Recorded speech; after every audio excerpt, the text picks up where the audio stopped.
All right, guys, welcome to another episode of Victory Over Self Radio, a podcast that dives into all things athletics. On this episode, we sit down with Andrew Rafferty. He's currently the S&C coach at Clinton High School in Clinton, Mississippi. He's a member of the NHS SCA and serves on the Mississippi Advisory Board. He was also voted the 2023 NHS SCA State Coach of the Year. So we're really sitting here with the legend today as we continue to build his reputation with another podcast with us. Welcome on the show. Thanks for having me. So before we kind of get into it here, Raf, let's just talk about, man, who's been your biggest strength and conditioning or any coach kind of influences as we go here? That way we can kind of get a idea of your lens and the way you think about training.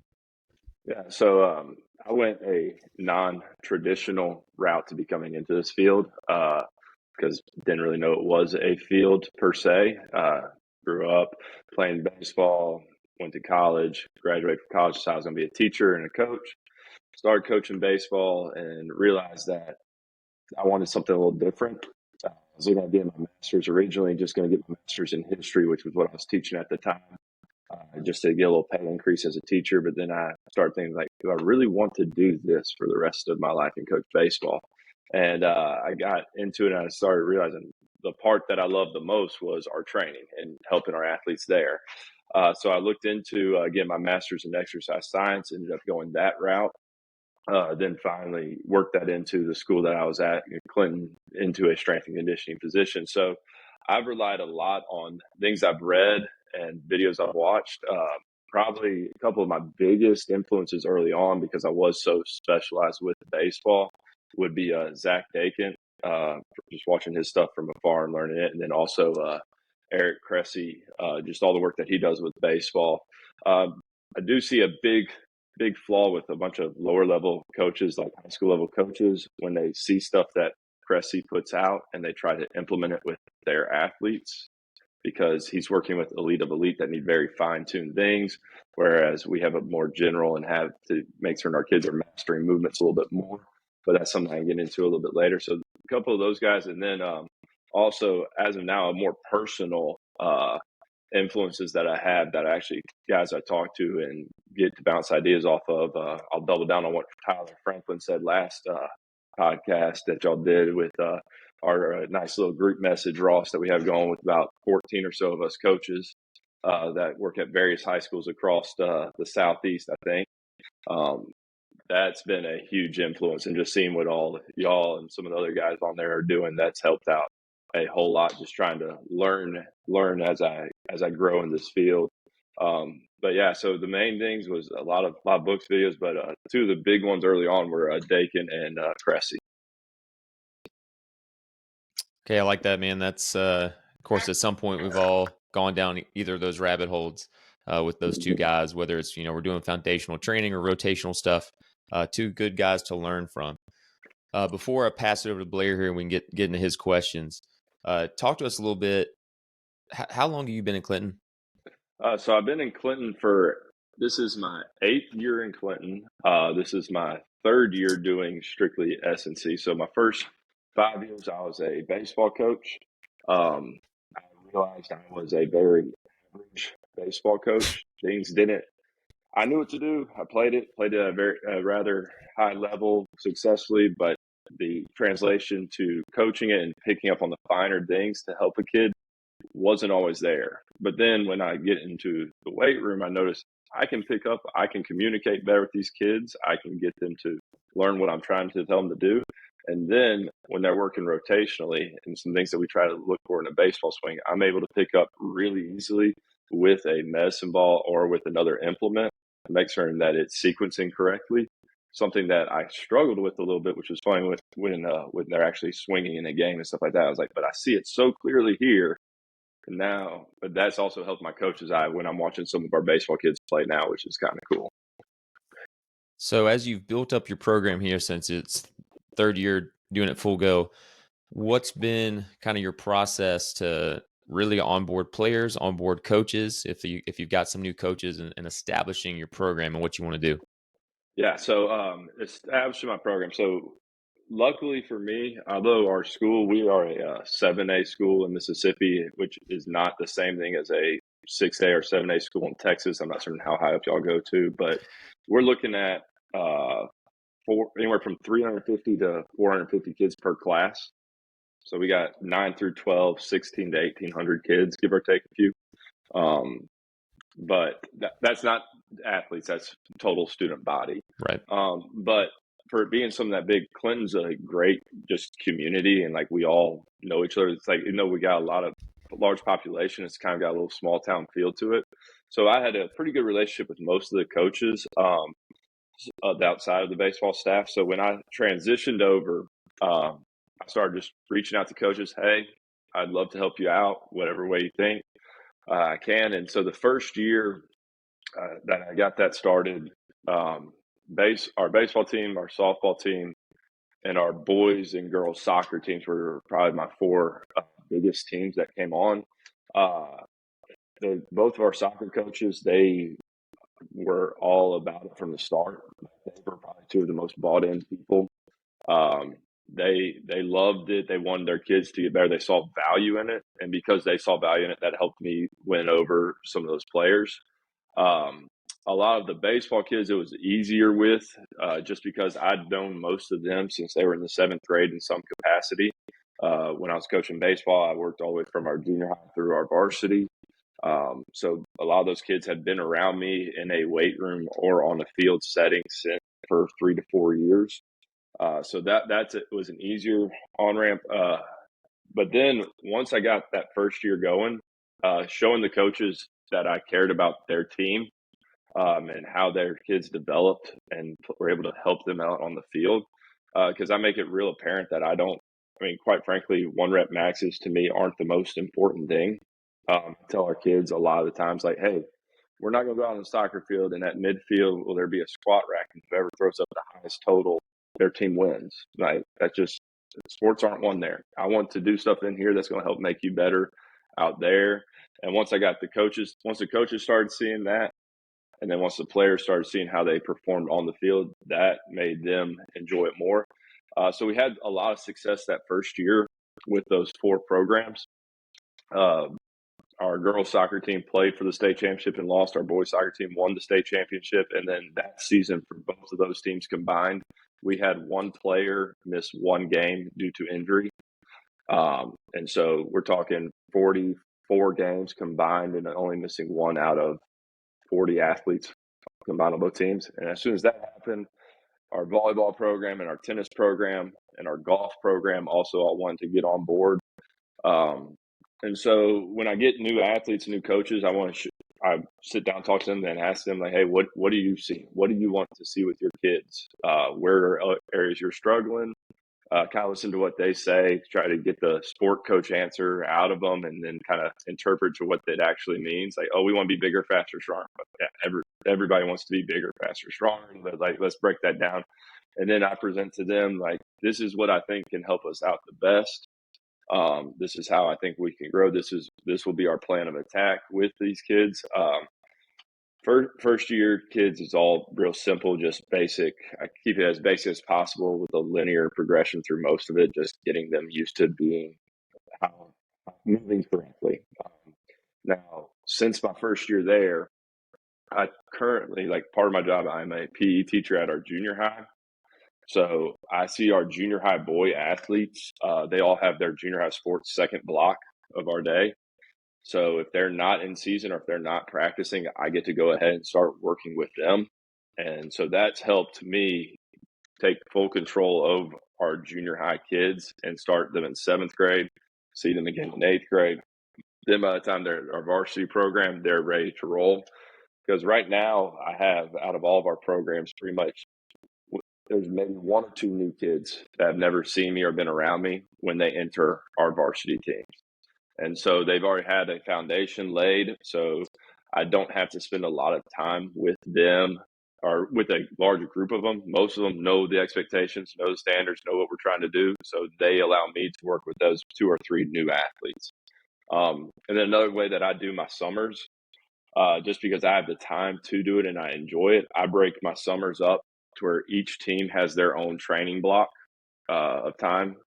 It can make some of my days a little bit long, but I'm not a person who likes to just sit around over the summer. I get bored real easily. I got to move around, and I'm going to move around. I want to do it with people, and so that helped out. That helps out a whole lot because once we get in school, I'm seeing kids in much larger groups, 80 kids a session for some sessions, and it allows me to know they know what the baseline is. I don't have to introduce as many new movements. I try to keep my introduction to new movements or movements we might see later on in the summer. That way they can get a good base of it so that when we are training in this school year, I'm not having to sit there and explain 8 different times, hey, this is what this means. This is what this means. Instead of them going, it's just kind of reestablishing what we're doing instead of teaching from square one, or it's just like a little building block. So that's what I've done. That's been really helpful for our programs. How first off, doing the teams individually in the summer is that's a task right there. Because I know for speaking from at least in Texas here, man, that would be an absolute bear trying to do the teams individually. I'm not going to do that. Football's going to get their own time, but Yeah. the high school boys and high school girls will have their slots. But man, doing the teams at once is definitely good if you get the turnout. If you got the turnout and you got the kids coming, that's definitely a great way to do it. Last thing I'll ask, and then I'll pass it over to Blair here. With your scheduling during the year, and this is something I like asking coaches, how do you kind of balance making sure you get the right touch points and you get enough time with each team, whether they're in season, off season? Kind of how's that scheduling work for you guys? Yeah. So most of the time, once school starts, based on us not having a block for strength and conditioning, which is something that we are working on, hopefully near future. But once school starts, our athletic blocks for our varsity teams are at the end of the day. So it's 4th block. We're on an A-B schedule. So kids go to 4 blocks a day. Teams varsity sports is double block. So at the end of A and B day, they have their team sports. And then also I'm allotted a small amount of time after school that I can work with kids or before school.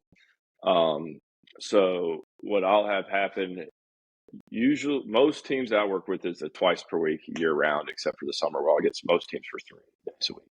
A lot of that is sport coach wishes, and then just how flexible they are with their practice time.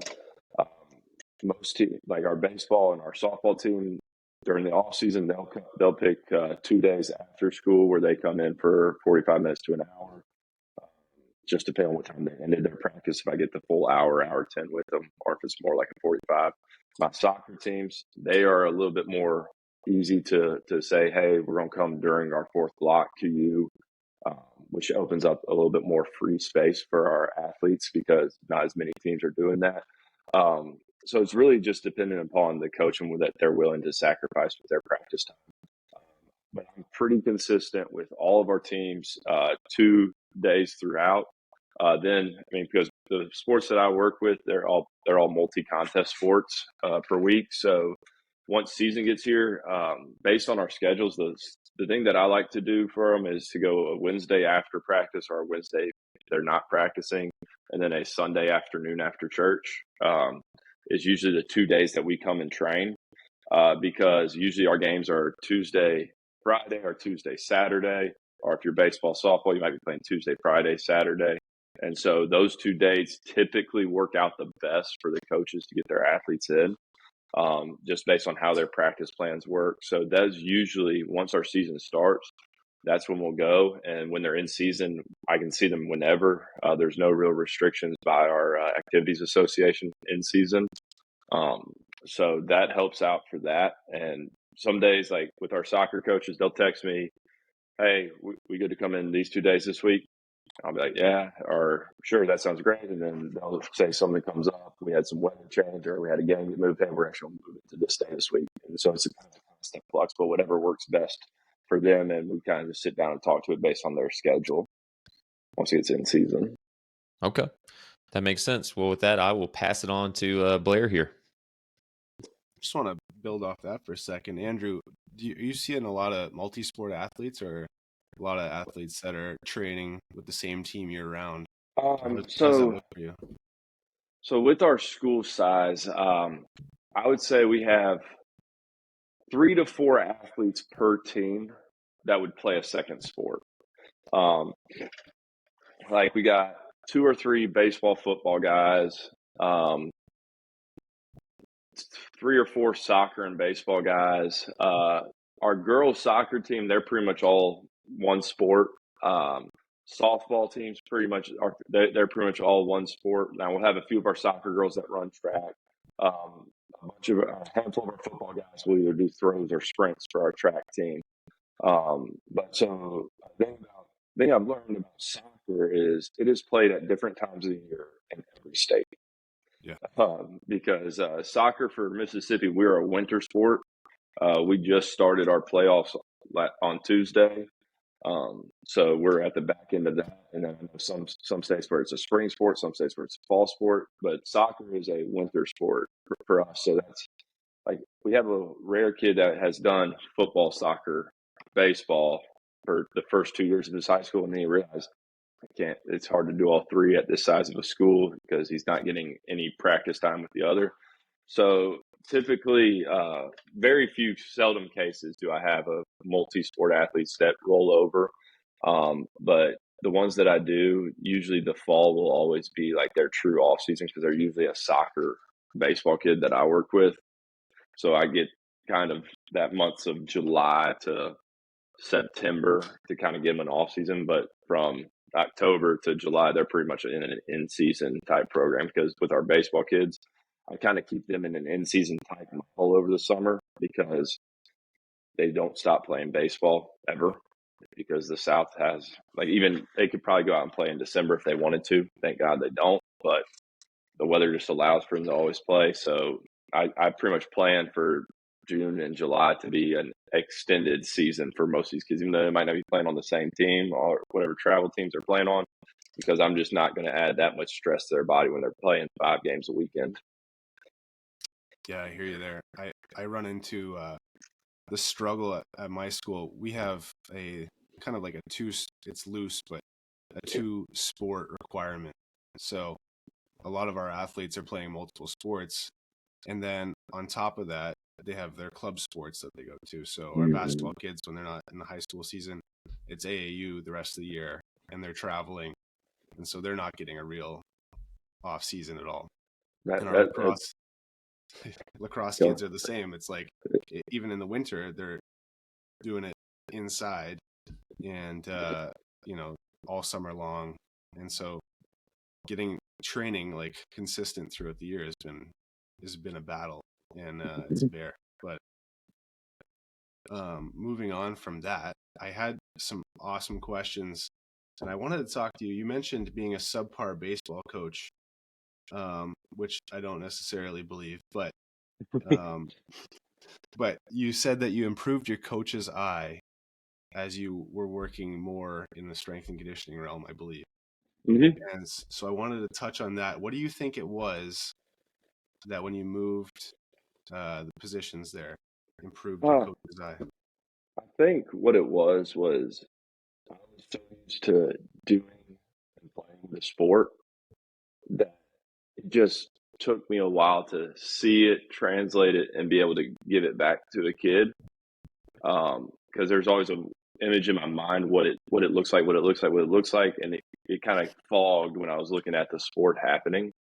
And I think that's something that would have naturally improved it as I continued doing that. But then when I got into the weight room, it was movements that I'd done, I've seen people do, I'd been around.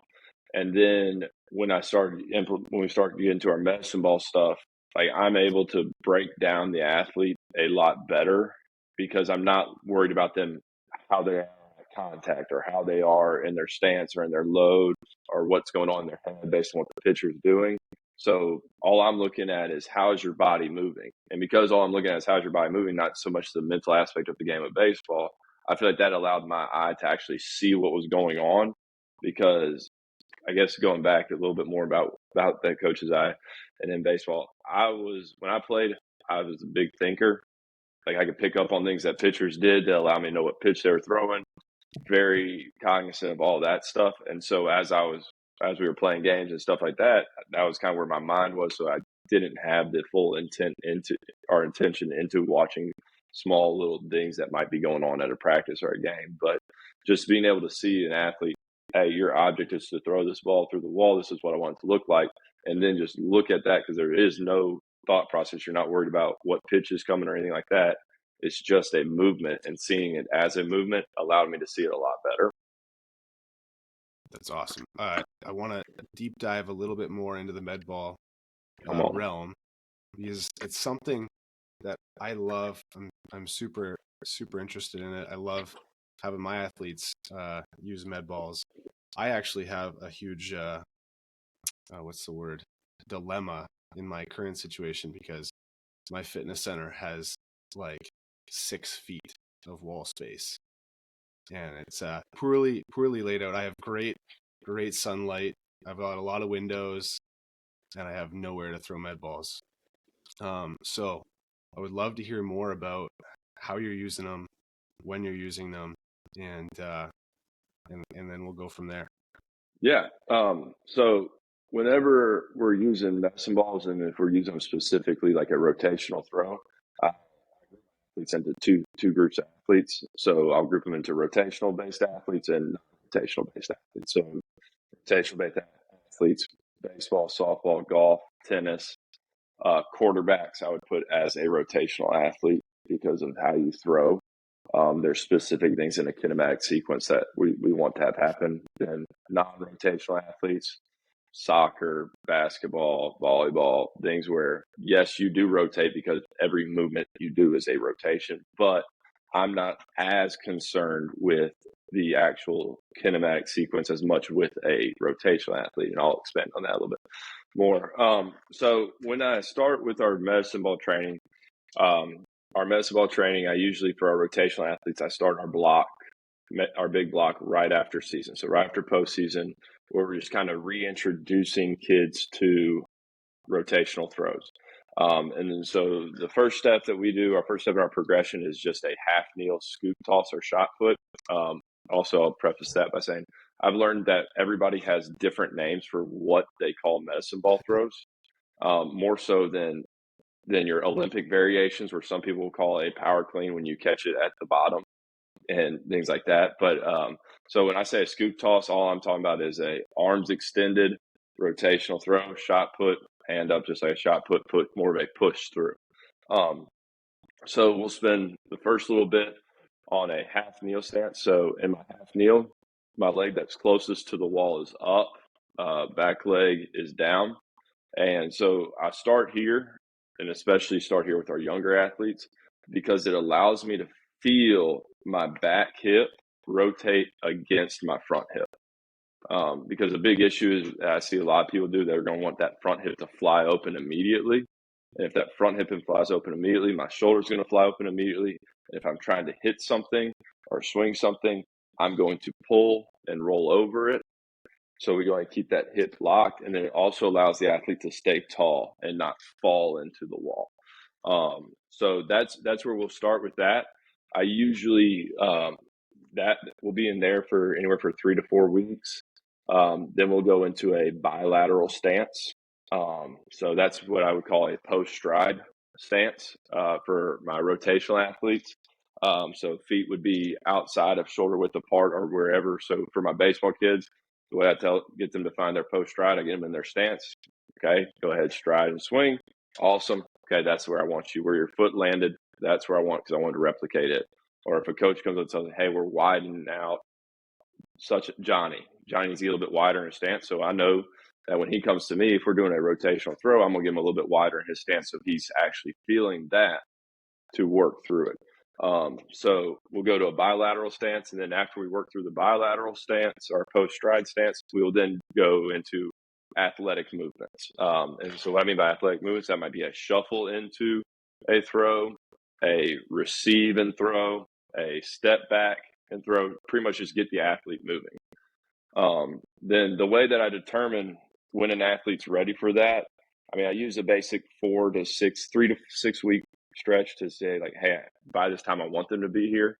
But for my rotational guys, as soon as I see their sequencing break down or their technique look like crap, it's when we'll back and back off. So when I'm talking about sequencing or the kinematic sequence, it talks about how we're supposed to rotate. So when I rotate, I want my back knee and back hip to fire first, then my torso, then my arms, and then the implement I'm swinging. A lot of times when people start doing medicine ball throws, a big thing I see that's wrong with it is they'll get a really heavy medicine ball throw. Medicine ball, like a 20-pound medicine ball, 15-pound medicine ball, 10-pound medicine ball. And as they go to throw, their arms are starting their swing. And so now we've completely messed up the sequence. I know there's a lot about like in strength conditioning, we're talking about sport specific, and we're not trying to copy the sport in the weight room. Rotational throws for like a baseball or softball player is one area where I think it's you kind of need to, because I'm not going to do something that's going to work against what their coach is teaching them to do. So the first thing I'm looking at is, are we sequencing correctly? And then the next part that goes along with the technique is, am I getting a lead leg block? So all that is as I'm going to attack, I'm just going to stand up here because I always like to explain this as I talk a little bit more. So as I'm going to attack, and get a little bit of leg, this front leg for me, as I go, it's going to firm up and lock to help my back hip create torque as I go through. Okay, because I want to feel my back knee driving through my front calf. So I've got to make certain a lot of kids, especially my young kids, when they go, they're going to get here, and that knee's just going to keep coming on out. Okay, so that's a big issue, and so that's usually also going to be something that hinders me from moving them forward and progressing on, because I've got to help fix that issue. That's the typical progressions of the movements that I'll do, are things that I look at when I'm determining when to progress. As far as weights are concerned, like the weightage of the ball, I have medicine balls all the way from 2 pounds to 10 pounds. And I got a couple of heavier, but I'll use those for rotational throws. So what I'll do is I'll start 2 pounds. I'll do pretty much a linear progression: 2, 4, 6, 8. Then we'll work it. Then we'll go start over again: 2, 4, 6, 8. And then once I get enough of them, after about 8 weeks, I'll get a radar gun on them, a pocket radar, borrow one from our baseball team. Record their speeds. What was their speed at 2 pound, 4 pound, 6 pound, 8 pound? Then at the end of the next 8-week cycle, I'll look at it again. If their strength one, so if the 8 pound increased at a greater percentage than the 2 pound one, I know that they have a speed deficit, that they are more of a muscle bound or a strength bound athlete. So I'm going to start having them, when we do medicine ball throws, they're going to do the lighter throws. And then the inverse is true for my guys, that their speed increase more with the 2 pound than the 8 pound, like a significant increase. Like if it's just like a couple little bit, and they're going to keep staying with it as is. But if the 2 pound increased by 10% and the 8 pound increased by like 2% on their speed, I'm going to go ahead and, okay, so your strength is your limiting factor. I'm going to have you throw a little bit more heavier balls, okay, to help kind of bridge that gap, to kind of make the athlete a little bit more balanced. So that's usually how I just determine the weight as well. So technique, and then the speed, technique into a linear progression of essentially of weight, and then I'll get a little bit more technical with it and look at the velocity comparisons. Man, I think the lighter med balls are so underrated. Oh, I love them. It's just like anything else. Like kids think like heavier is better, and the heavier med ball I pick up, the better it's going to be. But it's really the worse it looks. Because for me, I inherited a gym with 20-pound med balls, 10-pound med balls, and like 2 or 3 6-pound med balls. But they're like the bouncy ones or the slam balls, and they like, I'm in a tough spot med ball wise, and I would absolutely kill for a couple, like, were they the Dynamax or even we got the Perform Better Extreme Soft Toss. Those things can take an absolute beating, and those are the best. Never buy another medicine ball. It's not Perform Better. They go for days, and I'm also very grateful. The place that we train our Olympic sport athletes at, it is our old high school field house, which is at our junior high. It is a warehouse from a quite old warehouse, and there's a big open green space that's like 1995 AstroTurf green carpet. Okay, we got 7 double racks in there, but there's a second story on top in there, which we don't use it for anything because the floor is a little bad, but there is just a massive cinder block wall that is about 15 yards wide, and I refer to it as our throwing wall. There are a few cinder blocks that have been knocked in, which I got really excited when they did. It happened last year. Our shortstop in there, he kind of started knocking one in, and he's like, "Coach, I'm gonna break it." I said, "No, you're not." I said, "I'll give you $20 if you can throw it through that one spot," because he had to hit it perfect. That sucker comes up and just lets it go and hits right through, and off a bang. So pumped. I'm like, "Let's go," because he got so excited. He's like, "I told you I was gonna break the wall." It's like, "You sure did." I'll go work on getting that fixed later. Right. How are you measuring the speed of the med balls? Pocket radar. Okay, because Kerr went through a period of wanting to measure the speed of med balls. Do you remember that, Blair? Yep, I do. And we did not buy pocket radars. We bought not the night. I don't remember what we bought, but it was like the Bushnell, like, you know what I mean? And it was not the pocket radars, dude. And do you have one of the? You just have one? The baseball team has like 2 or 3, and so Okay. like if I let them know, hey, I'm wanting to do this, they're pretty good about letting me. They're not using it for anything. Our baseball team has a lot of nice technology toys that they've acquired in the 8 years that I've been there. So does ours. Like, they got some soda machines, some pocket radar. They went all in, and we got most of it when I was coaching there, so doing baseball. But yeah, so they have some stuff, and every now and then, if I give them enough notice, and they'll let me too. So okay, so what are some of your? And I'm only asking this from using the Bushnell radars. What are your requirements as far as, okay, they throw the med ball, and I'm gonna say that this is what you threw. Like, do they have to do it a couple times? Is it one rep? Like, what is it?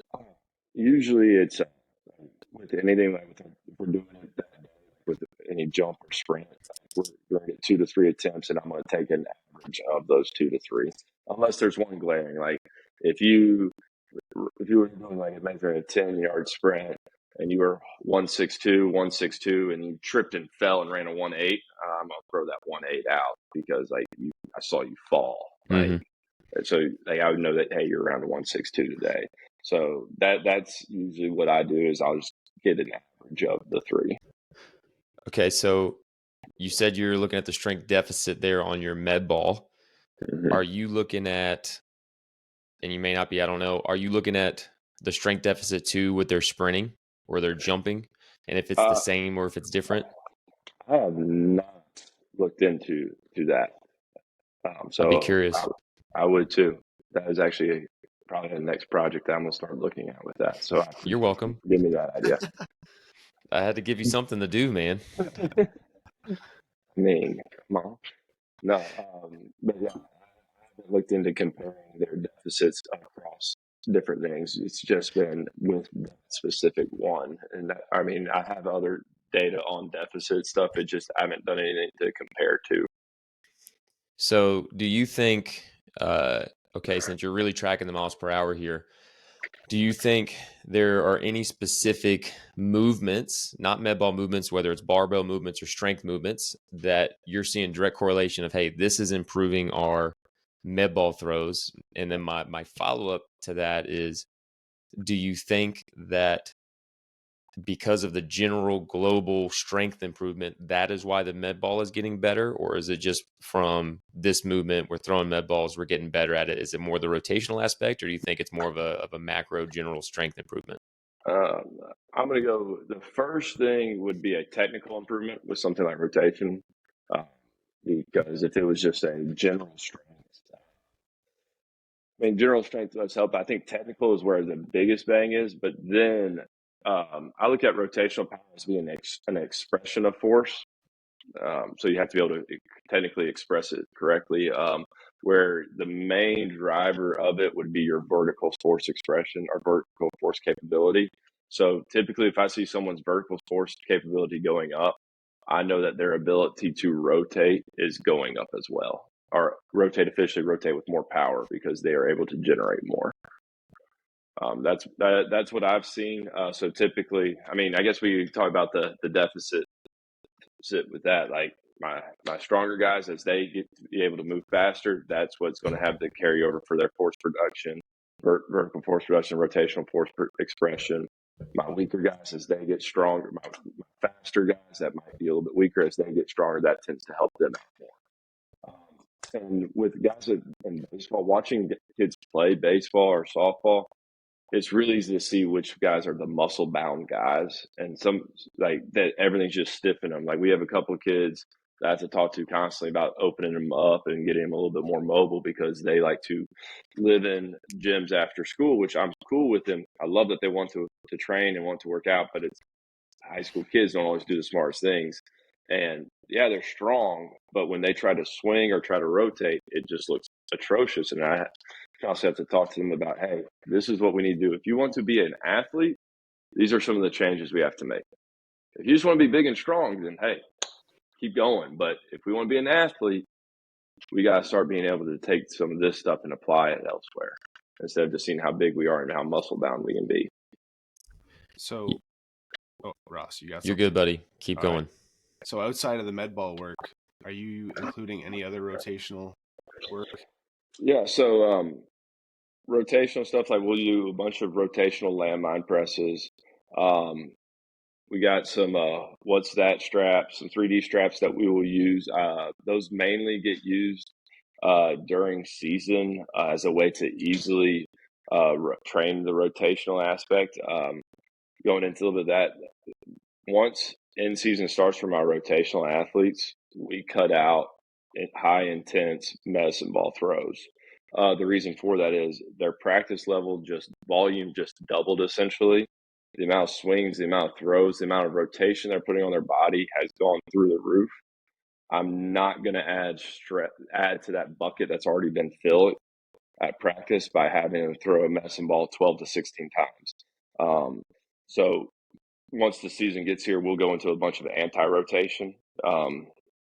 Typically, in the off season, we're going to pair rotation and anti-rotation movements together during whatever cycle we're doing, because there's been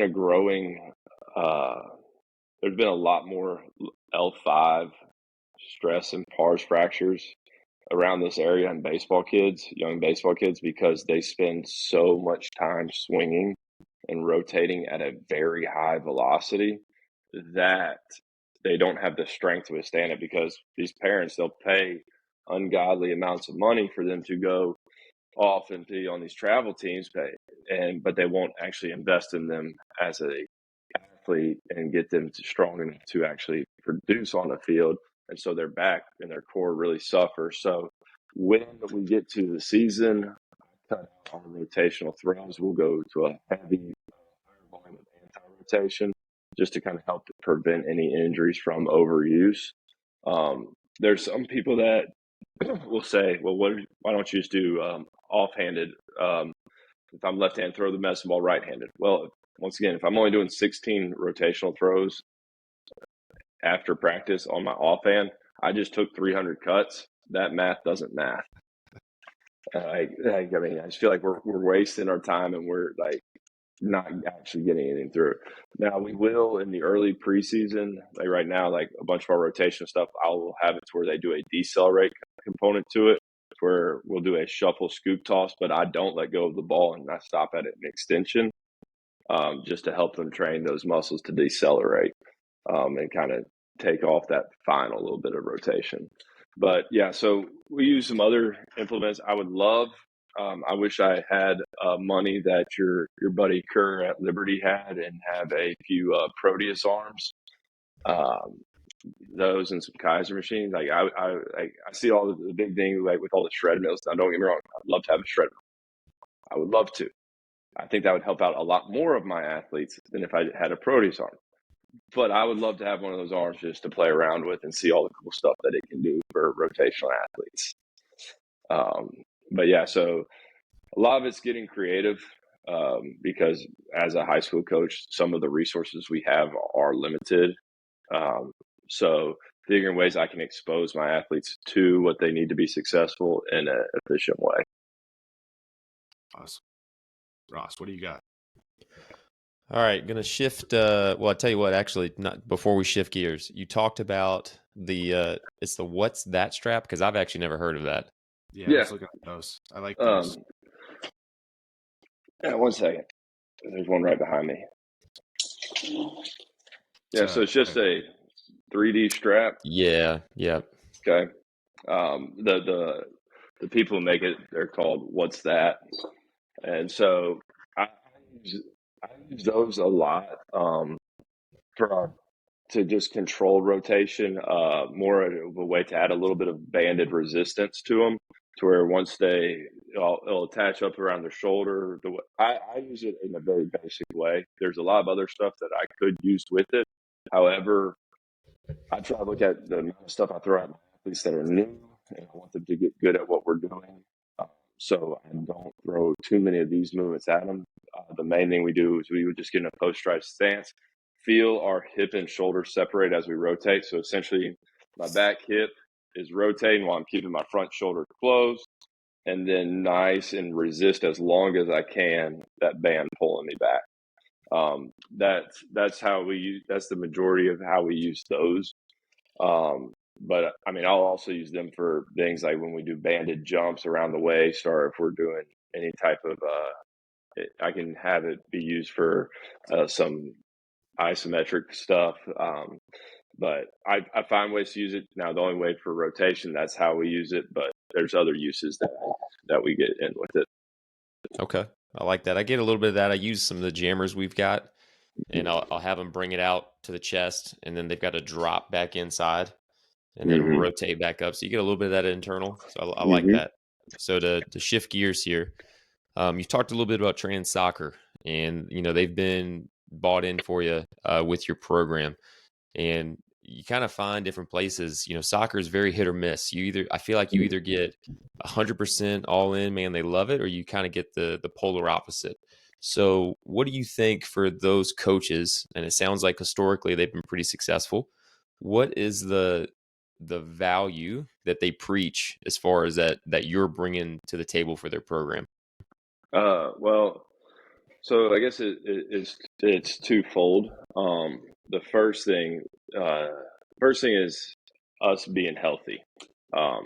Them seeing us be so healthy throughout that first year, and us not having any injuries to take us out of games. That allowed the players to really see the benefit of it, because the coaches, I'm very fortunate for the two soccer coaches I get to work with. They're probably two of my best relationships that I have with coaches. They're all about it.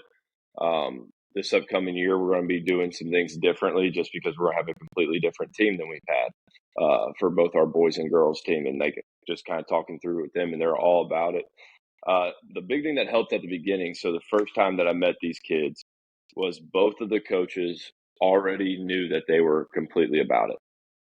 And they preached to their team before they even saw me that, hey, this is something that is going to be beneficial for us and for our goals.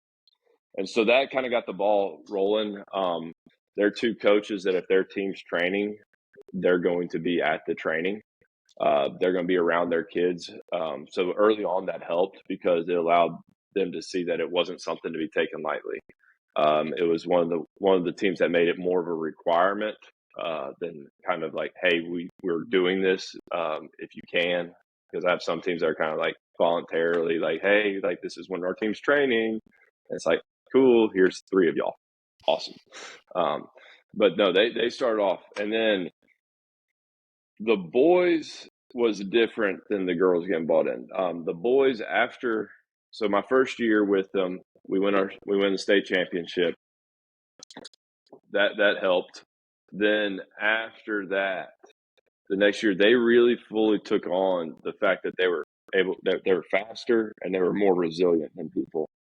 A funny story: one of our soccer kids, their first game last year, not this season, but last season, first game, one of the captains comes up to me after the game and goes, "Coach, we won." I said, "I know, I saw that we won." I said, "Coach, we dominated them physically." I was like, "Okay." He's like, No.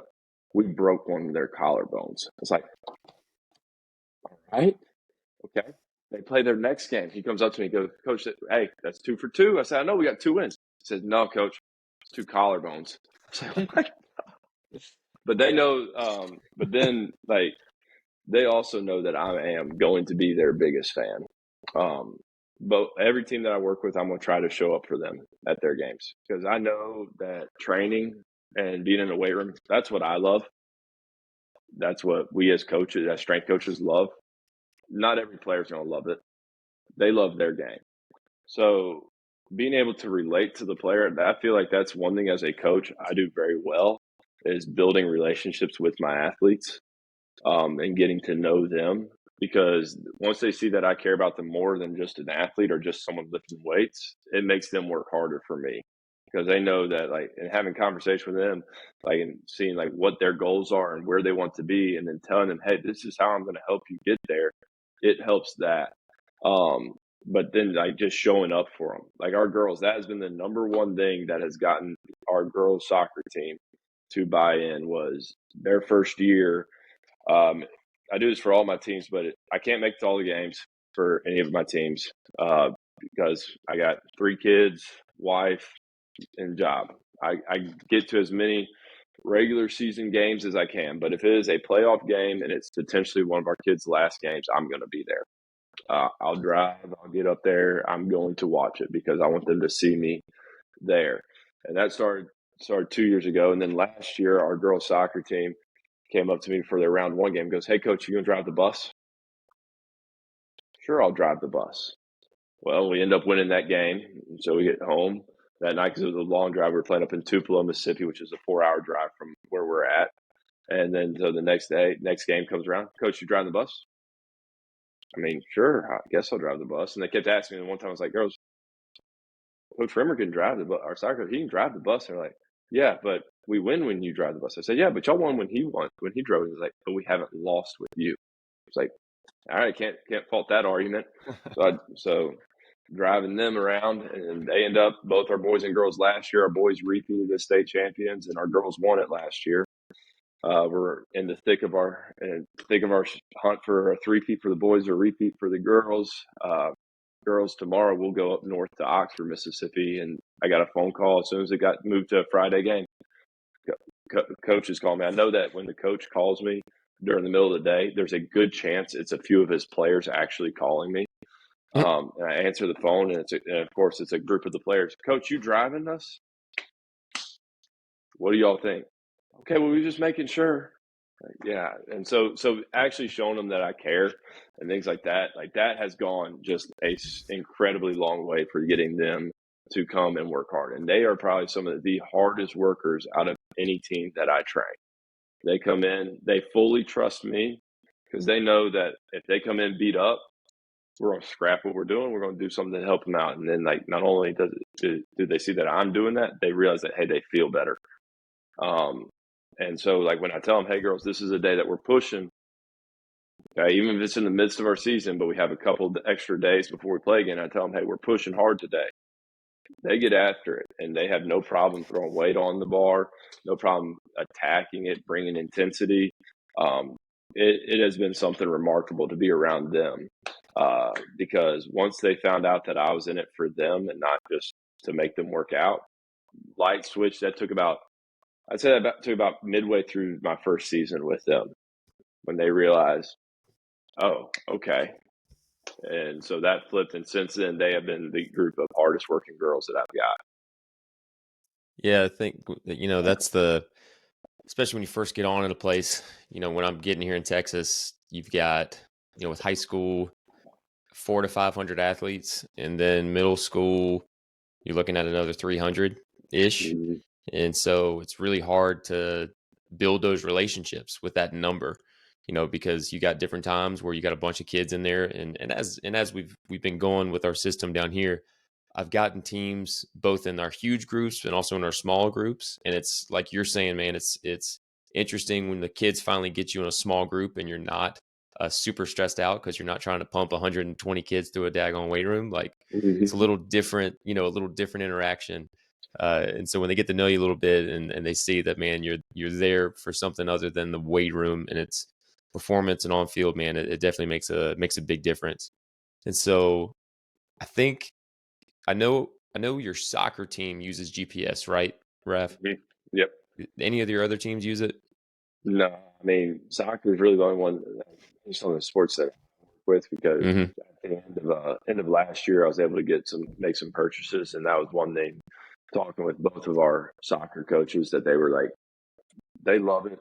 They were all about it from the get go. They're like, yes, what do we need to do to make it happen? So, well, let me talk to our superintendent and people and see what I need to do on our end. And so we ended up getting a few units from Titan. They've been great. But my caveat to our coaches before I even requested them was, hey, if we get this data, if we get these, we need to use them for the data they give us. And they were like, what do you mean? I was like the stuff that we learned from it, like what it's telling us about the games and how we practice, like we need to actually be willing to make changes. And they're both like, oh, of course. Like that's why we want them. I was like, yeah, there's cool things. And like, yes, I love after our games, I love looking at how our fastest runners and posting them.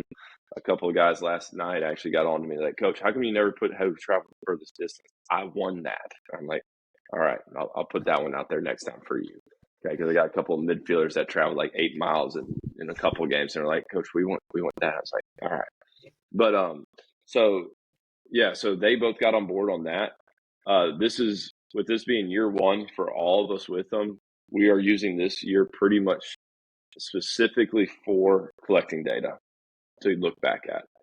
We're not making any big changes to anything yet, just because we want to know that we fully understand what the data is telling us and to not make any rush decisions. A couple of ways that we are using it this year, like immediately, is to make certain we are exposing ourselves to maximal sprints.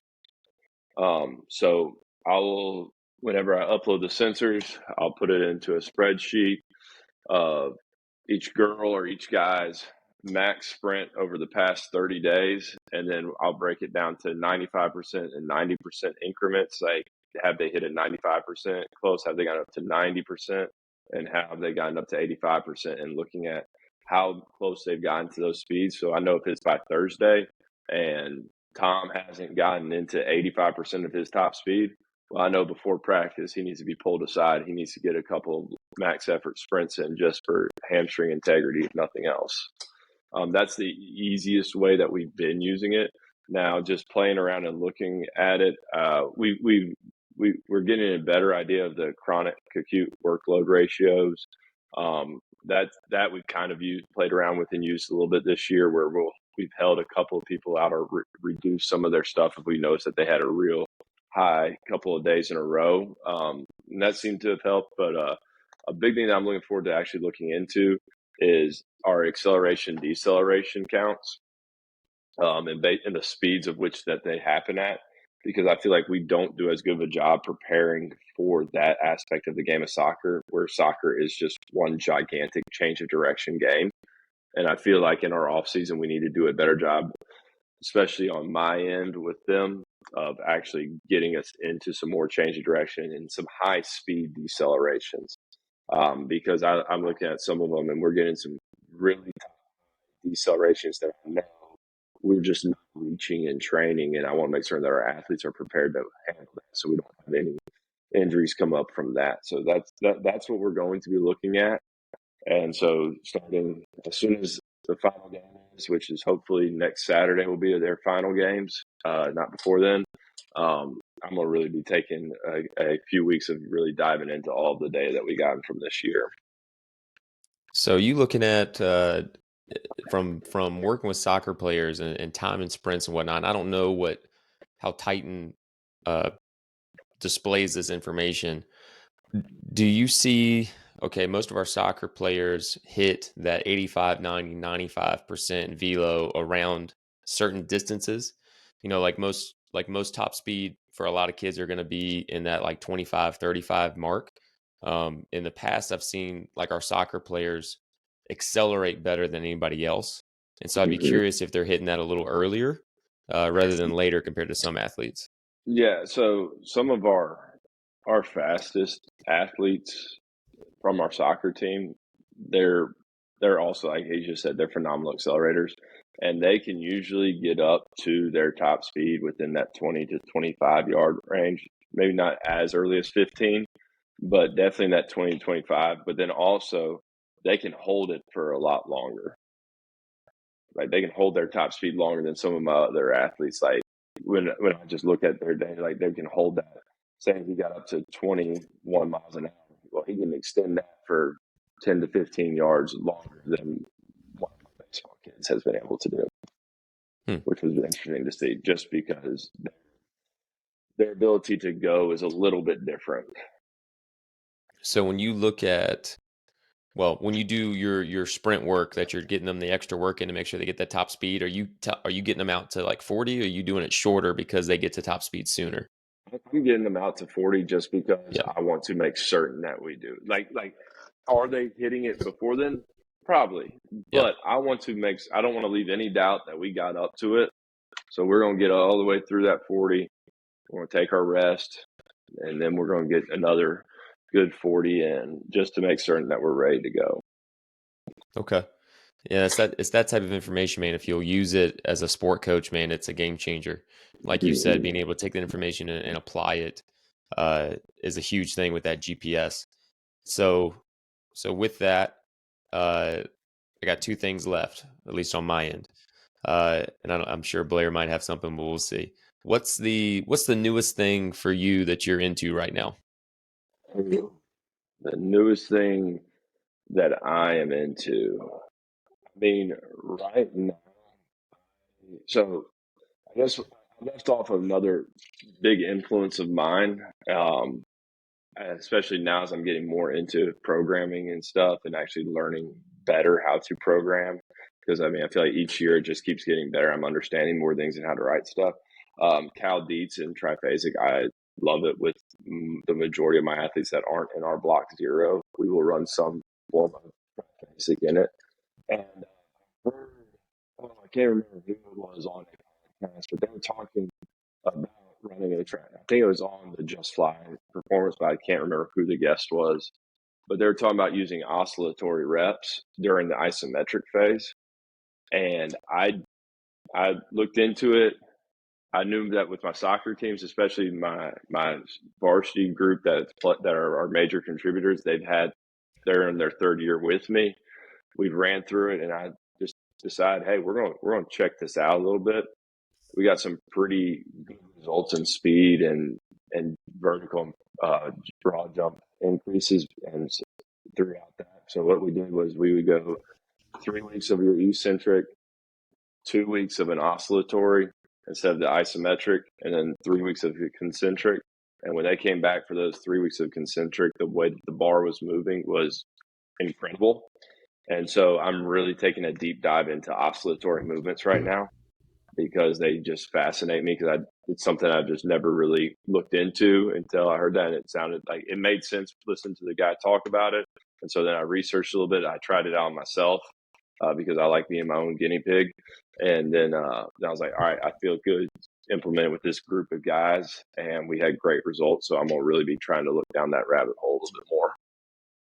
I think you'll have to talk to Kerr about that because I'm pretty certain I recall him emailing Cal directly about that and using oscillatory during the isometric phase. So he would definitely know something about that and help you out. Yeah, there was a phase where we were all trying out the oscillatories and it was pretty gnarly. Like we were doing 20, 30 seconds. It was gnarly. Yeah. But hey, after that period of time, like my muscle mass went up because we had an in-body and it was pretty sick. Not gonna lie, pretty sick. Oh man! All right, 30 seconds of oscillatory sounds terrible. That was terrible. I don't suggest it. It wouldn't be the So worst thing I've done. yeah, no, it wouldn't. So last little thing here, man, because you and George are the only two dudes that I know in Mississippi that are coaching SNC, and as we know, the Southeast, you get some of these Midwestern states of Indiana, Illinois, those type of states. Obviously, Texas. We're pretty invested over here. What do you think it's going to take for schools in Mississippi to get a little more on board with either full time or making sure they have the right people running weight rooms down there? That is it's a good question. Something that George and myself and a few other guys consistently talk about. I think there's might be 3 other coaches at a public school, and then 5 or 6 at a private school in Mississippi. Which, when we look around, we look at our state. The state that's most comparable to us is Alabama. Like, in almost all things, Mississippi and Alabama are relatively comparable as states. And we see just how much more advanced they are in this realm than us. And we're just like, the question we always ask is like, why is that?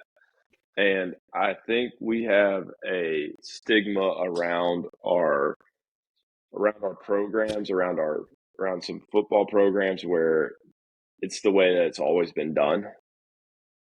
And so this is the way that I trained when I was in high school. This is the way I trained when I was in college. So this is the way.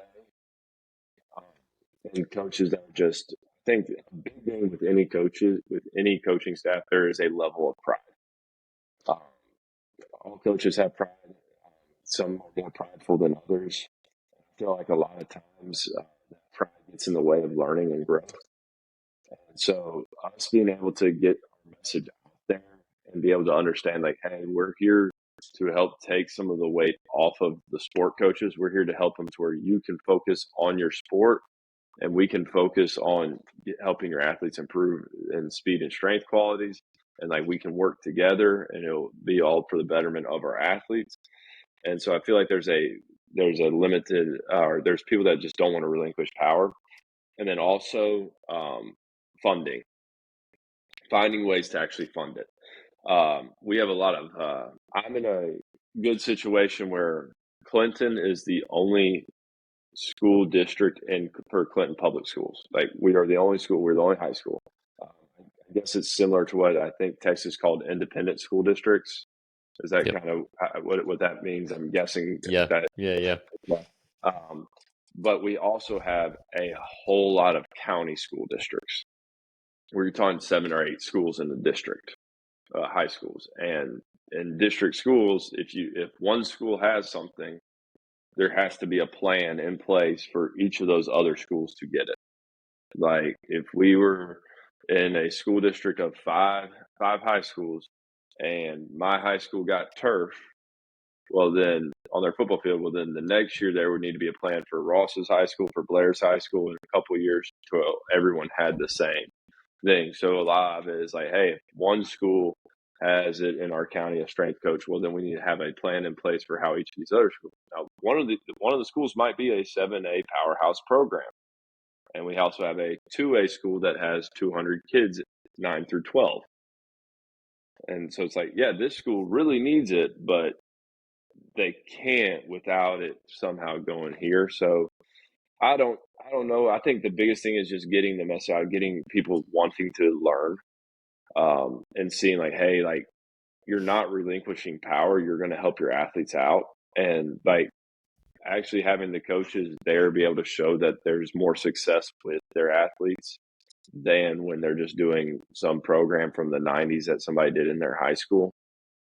I think that is, and then the mantra of we have to be mentally tough, I feel like messes a lot of people up, because mental toughness is comprised of so many things. It's not just how much pain can you endure from doing something stupid. If that's all it was, I got a lot of mental toughness, so I can endure some stupid stuff. But that's only part of the equation. Like, can I do what's expected of me every time, regardless of the situation? That says a lot more about mental toughness than can I put my body through crap and try and keep going. So I just think it's going to take some time. Hopefully, we'll continue to grow, and as we grow, start happening a little bit more rapidly. But I think just a lot of it's just getting the word out and seeing people see guys like George, guys like other people in our state are doing a great job, and myself, like just doing stuff good for athletes and how they're different. Like we had two of our girls soccer players. One of their dad's a principal at one of our rivals, and another girl's dad is a principal at one of our other rival schools. And whenever we played them in soccer this year, their parents came up to their principals like, "We need a strength coach. Our girls are getting pushed around out there, and it shouldn't be like that. Like it's not even fair." And so like also like things as silly as that, like we'll have a payoff at it eventually. Yeah, it just takes time, man. And that's I think, as like you're saying, man, as you get more people, you're seeing the results. It'll come. And quite frankly, and unfortunately, I think a lot of it, there's two ways it happens quickly. I feel like it's either from you've got high investment from your colleges and stuff, and it's like, man, we want to get this kind of stuff, and it trickles down. I think that's a huge reason why Texas is the way it is, Yeah. and a couple other states, but also, unfortunately, you get the terrible things that are happening in weight rooms, and then now it's a liability issue, and now it's like, okay, I need to get somebody that knows what they're doing, and I think that's typically kind of what gets the ball rolling in a lot of places. Unfortunately, if one state something happens, and it's like, man, we gotta make sure it's covered, and you can always tell on different places of whether or not they have ever been around a liability issue. Yeah. If you're allowing something to happen, it's like, oh, you've actually not had to deal with this before, because so we're suggesting this, and it's like, that's fine. Like, it's probably not, but I digress. Well, cool. Blair, do you got anything to close out here, buddy? Yeah, I think my last question for Coach Rafferty here is, what are you doing in your own personal training? Where are you at with that? I see the rig behind you, so let's hear what you got. So right now, funny you should ask that. Me and another guy that we're Ross is in our old Sack Nelson message, which I tried to go the entire episode without actually saying that name, but so Blaine Donahoe from Tennessee, me and him, we've gotten pretty tight. I posted a video the other day of me doing some speed box squats, some dynamic effort work, and he's like, "Hey, dude, you want to go full on conjugate? Like we can do this together." And I was like, "Sure, we can do it." So we are currently in the midst of getting ready to start next week a full blown dynamic effort, max effort, West Side-esque conjugate type method for at least 12 weeks. I mean, I like to try things out. Usually I'll stick with something triphasic, but for the past about previous 8 weeks, I was trying out some dynamic max effort pairings, and I was enjoying it. I like to change up my program a lot. I get bored easily, but I always want to be doing something. And so when Blaine was like, "Hey, you want to do this together?" I was like, "Yes, I would love to have someone to do something with, to write something with, and then to talk crap to about while we're doing it. Sign me up." And he was like, "All right, let's put it together." I said, "Cool."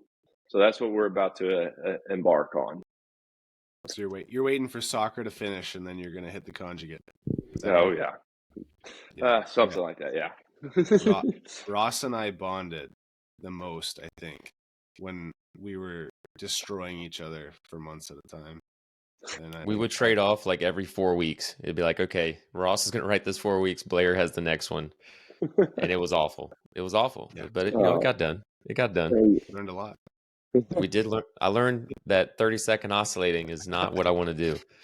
I'm going to sneak that into our program just for Blaine to enjoy with me.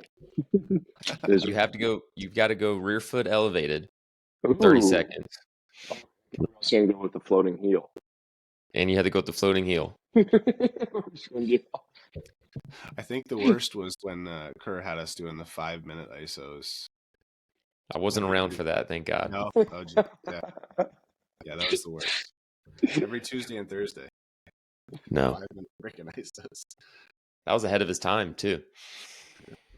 All right, Raf. Well, man, I appreciate you getting on today, dude. If you're not following Raf, man, follow him on the the X. I'm still going to call it Twitter. Coach Repeat, and that's Repete on the X. And man, if you need somebody to talk to about medball work and all things rotational, reach out to Raf. Appreciate it, man. Thank you.